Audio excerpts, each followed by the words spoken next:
corresponde al reflujo vesicureteral. Como el nombre lo indica, el reflujo vesicureteral es un flujo retrógrado de la orina que va desde la vejiga hacia las vías urinarias superiores y al contrario pues de lo que es el flujo normal que va de las vías superiores hacia las inferiores.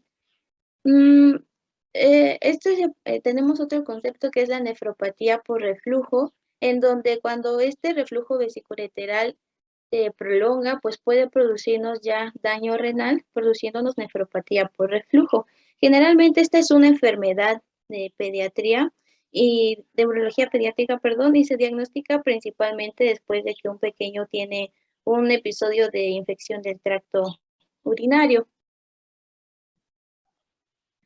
Como les mencionaba, es una patología más frecuente en urología pediátrica y tiene una prevalencia del 1 al 2%, aunque en realidad esta prevalencia puede ser mayor debido a que muchas veces este reflujo se soluciona de manera espontánea, pero la prevalencia aumenta en el 70% de los casos en los lactantes que presentan una infección urinaria y del 3 al 19% aumenta en aquellos niños que tuvieron el antecedente de una hidronefrosis prenatal, en donde en este caso no hay un buen drenado de la orina y por ende se acumula y pues ellos tienen mayor riesgo de presentar reflujo uterovesical una vez que nacen.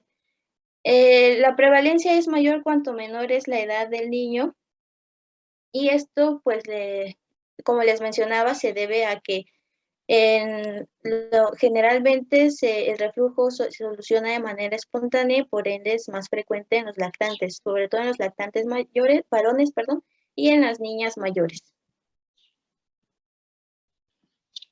En cuanto a la etiología, tenemos dos tipos de reflujo, el reflujo primario y el secundario. El primario se debe a una alteración congénita de la estructura y por ende de la función de la unión uterovesical, es decir, donde el ureter se inserta a la vejiga.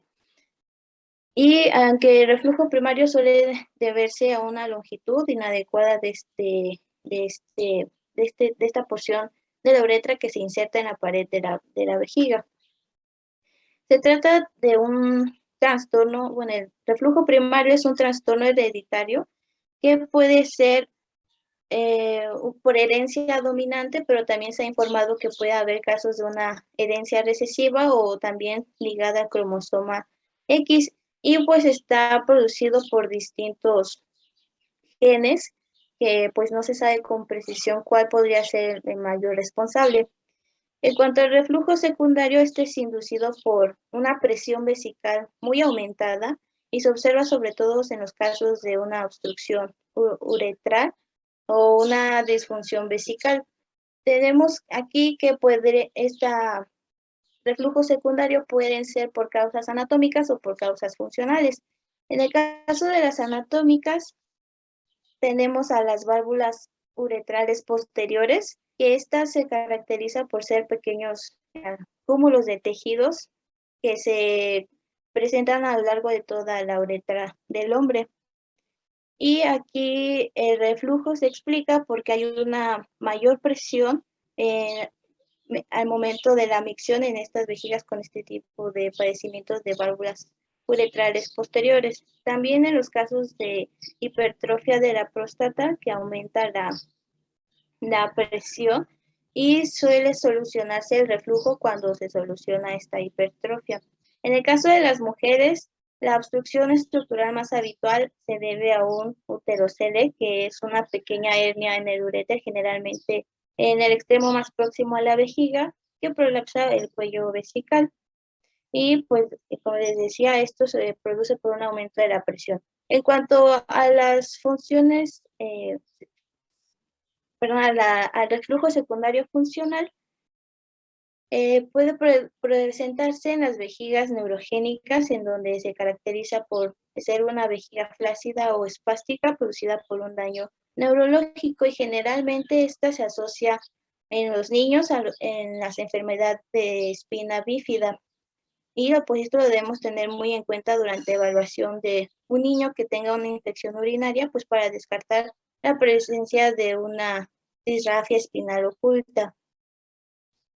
En los niños más grandes, ciertas anomalías miccionales conocidas como disfunción miccional o eliminación disfuncional también se asocian al reflujo, y en estos casos pues es más que nada por una conducta que el niño va adoptando durante su etapa de entrenamiento, en donde de manera voluntaria contrae el esfínter externo, pues digamos que se aguantan las ganas de hacer pipí, ya sea por experimentar o por querer hacer otras actividades.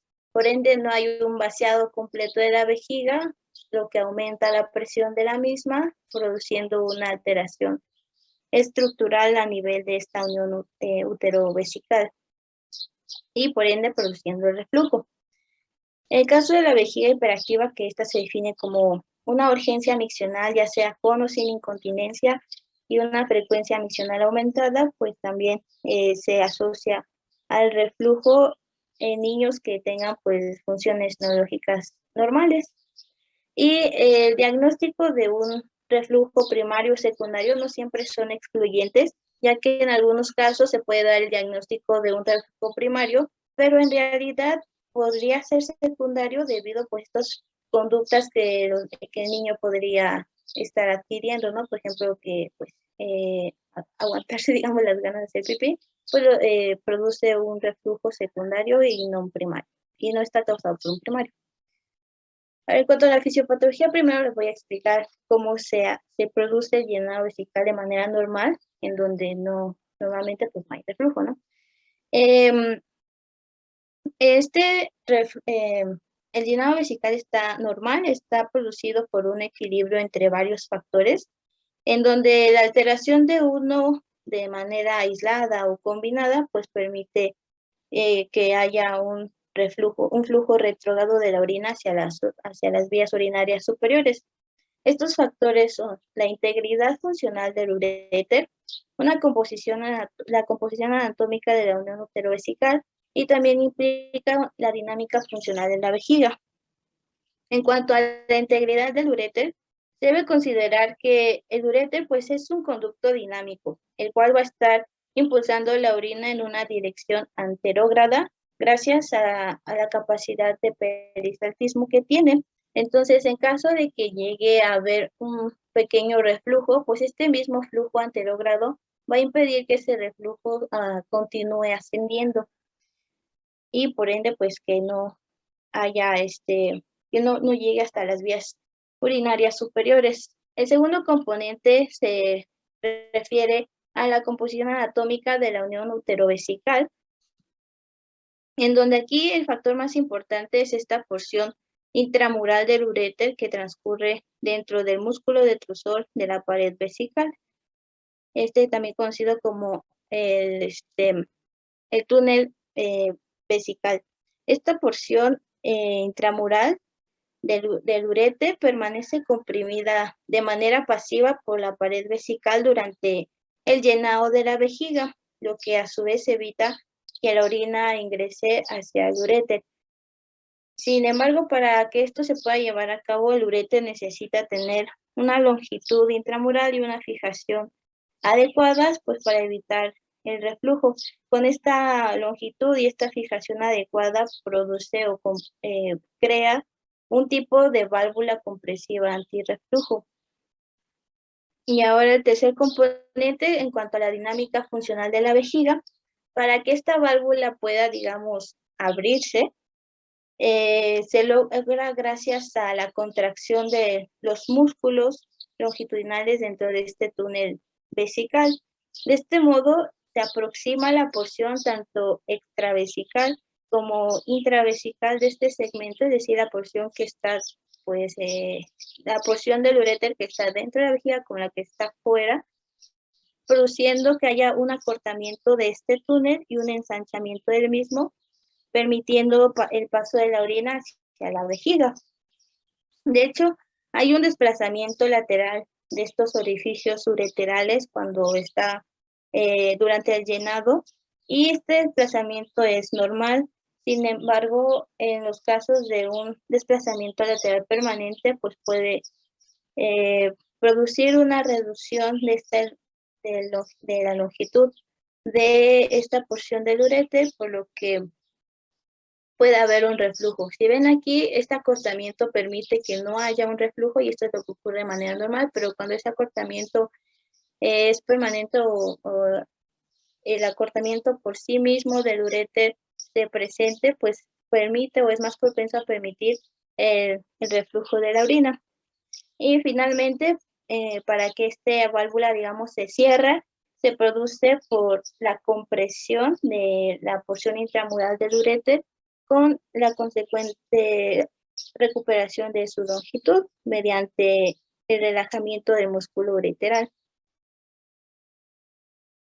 Ahora decíamos que en cuanto a un reflujo primario, se debe a una alteración congénita y pues de manera normal sabemos que la formación del uréter y del riñón se produce en el día 35 de gestación mediante la formación de la yema ureteral. A medida que esta yema va creciendo, recibe señales de las otras estructuras que inducen su diferenciación. Y durante la maduración de estos uréteres se sabe que la apoptosis va direccionando la inserción de los uréteres en lo que sería la vejiga.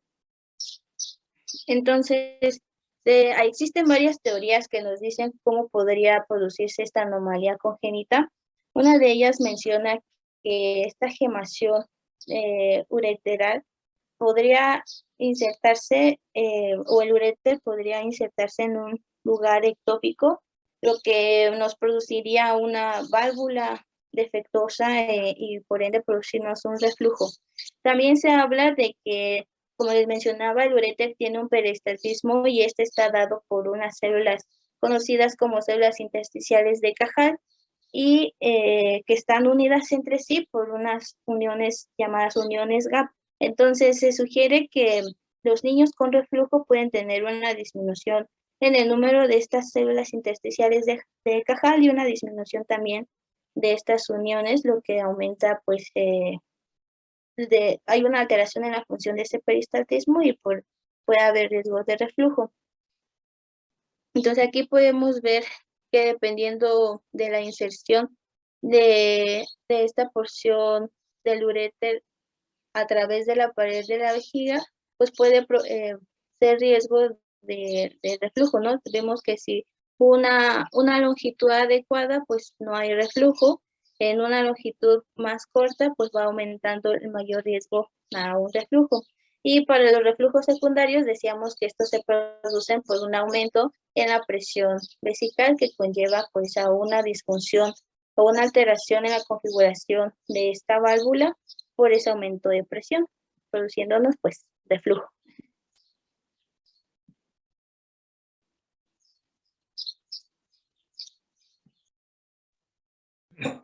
Bien, entonces ahora continuando con el cuadro clínico en sí, bueno, ciertas bibliografías dicen que en sí no existen síntomas clínicos en los cuales nos hagan pensar sobre la presencia de este reflujo ureteral. Por lo tanto, dicen que el diagnóstico en sí se tiene que hacer por laboratorio de imagen. Pero en otros casos se nos dice que está asociado mucho con una infección urinaria febril, ya sea que se diagnostique en una prueba de cribado para hermanos. En estos casos, pues es muy común encontrar pues, estos procesos febriles o un dolor abdominal o un dolor en el cual está localizado en los flancos. También se presenta disfuria o una pérdida accidental de orina y muy rara vez se presenta hematuria. Y de igual forma, pues rara vez se llegan a presentar hipertensión, ¿no? Siguiente, por favor.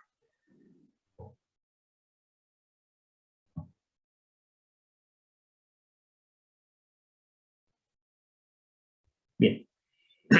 En sí, pasamos con el diagnóstico a través de los medios de imagen. Aquí tenemos uno que es la cistografía.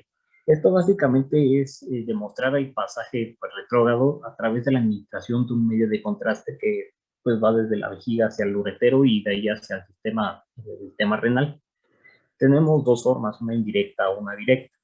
¿De qué va a depender de que sea directa o indirecta? Pues más que nada de la forma en que el medio de contraste entra en la vejiga. Por ejemplo, en los medios indirectos, pues esto primero se hace una de escritora. o en la forma directa, que es la imagen que ustedes están viendo. Aquí se inserta un catéter ureteral, y de ahí se administra un medio de contraste. ¿De Siguiente, por favor.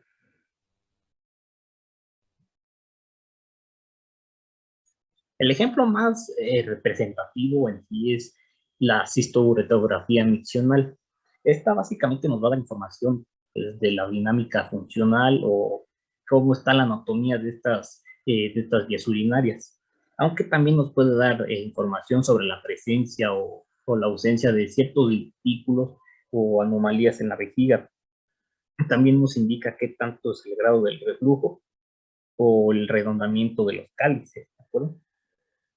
Por ejemplo, en esta imagen, en la que tiene la letra A, aquí se administró un medio de contraste en la vejiga, y pues en la flecha se nos está mostrando, se nos está mostrando pues que tiene un divertículo.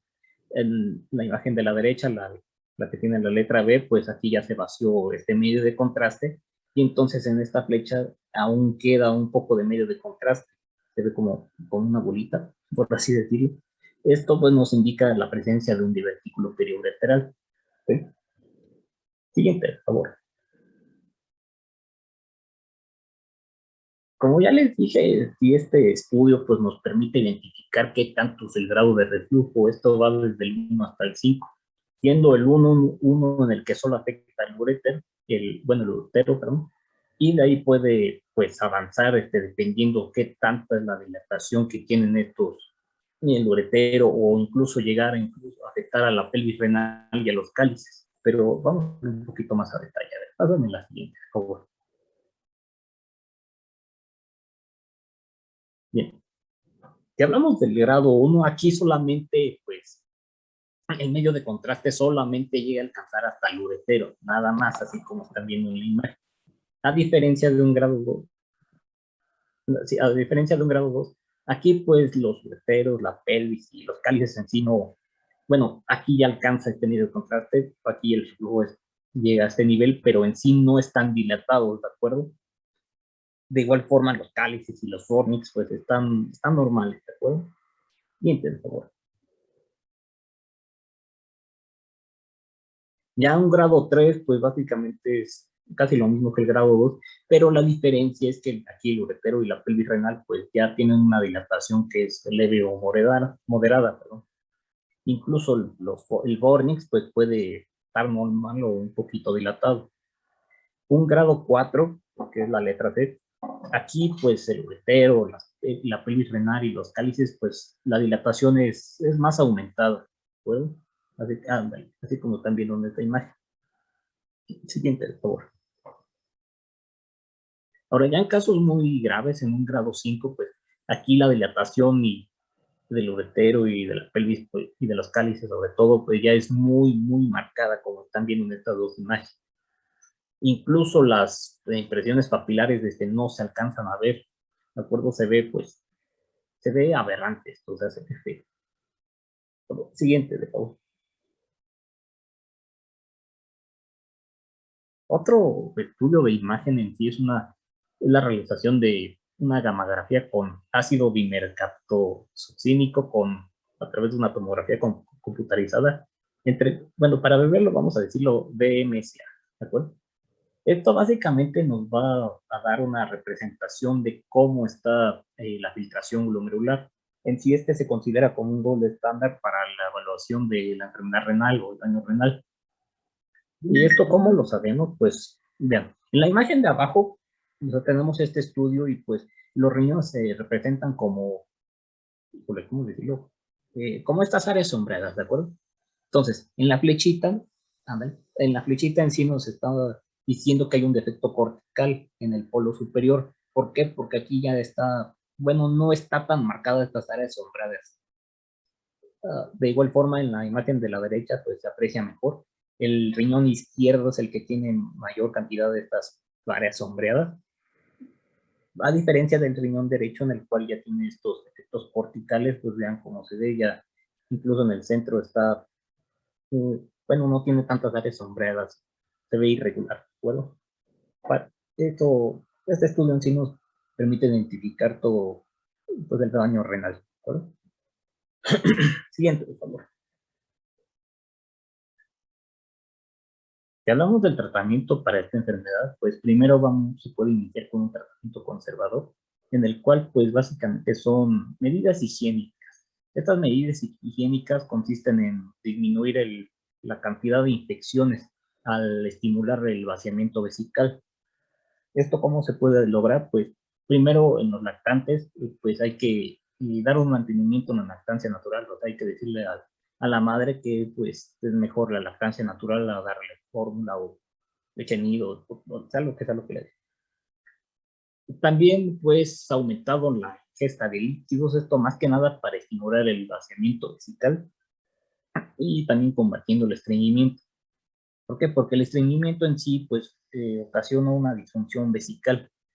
Entonces, cuando existe una disfunción vesical y aquí ya hay una disminución en el vaciamiento de la vejiga y esto pues aumenta la prevalencia de que aparezcan ciertas infecciones.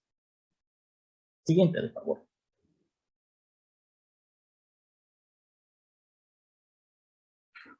En cuanto a en cuanto al tratamiento con antibióticos, pues en sí, este va a tener ciertas indicaciones. En el reflujo que va de 1 al 2, aquí era 2, perdón, aquí me equivoqué.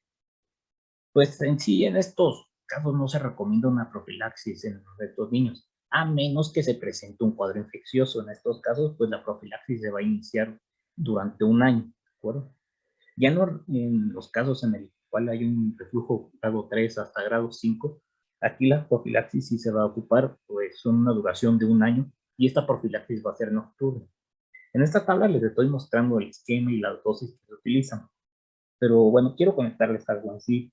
Y para los lactantes, los menores de 2 meses, en sí lo que está recomendado es la amoxicilina, ya sea sola o con ácido clavulánico, 10 miligramos por kilogramo al día. Ya en los que son mayores de 2 meses, pues se pueden utilizar timetropin. Ahora, en estos niños en los cuales no puedan, por alguna razón, tomar medicamentos de vía oral, pues, bueno, aquí no está mostrado, pero se utiliza furantoína, ¿de acuerdo? Ahora, si ninguno de estos fármacos funciona, se puede utilizar fosfomicina o un cefaclor, ¿de acuerdo? Siguiente, por favor. Bien, el tratamiento quirúrgico en sí podemos dividirlo en dos. Una de ellos es la endoscopia.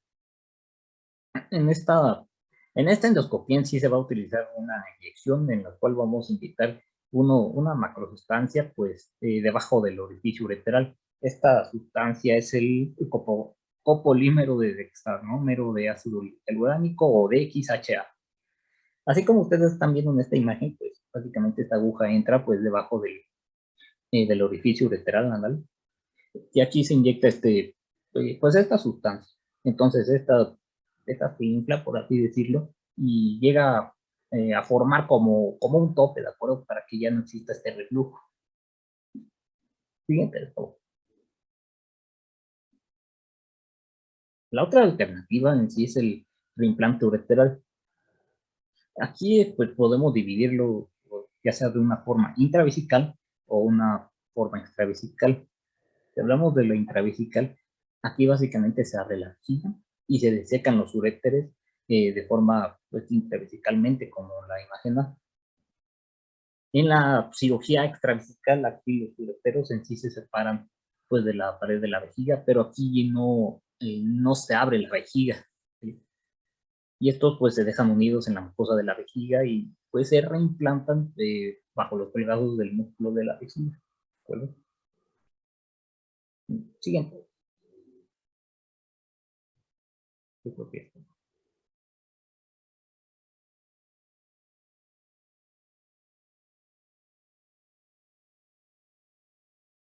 Sí, creo que es todo.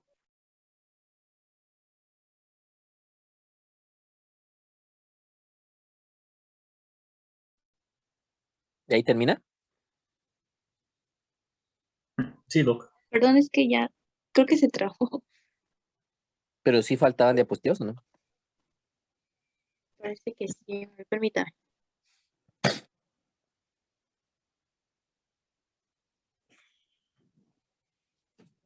Sí, ya es la última. Bueno, ok, ¿alguien tiene alguna duda, pregunta? Lo más importante en este tema es identificar que todo niño o niña con cuadro de infección urinaria recurrente debemos de sospechar alguna malformación e intencionalmente solicitar estudios de extensión, ¿de acuerdo? Eso es bien importante porque eso va a hacer la diferencia entre encontrar a estos niños, diagnosticarlos a tiempo y evitar que tengan complicaciones. Si no hay ninguna duda, pregunta, damos por concluido el tema. Los chicos que van hoy al hospital, por favor, yo te los veo a las 2:30 en la oficina de médicos, ¿de acuerdo? Bueno, buen día a todos.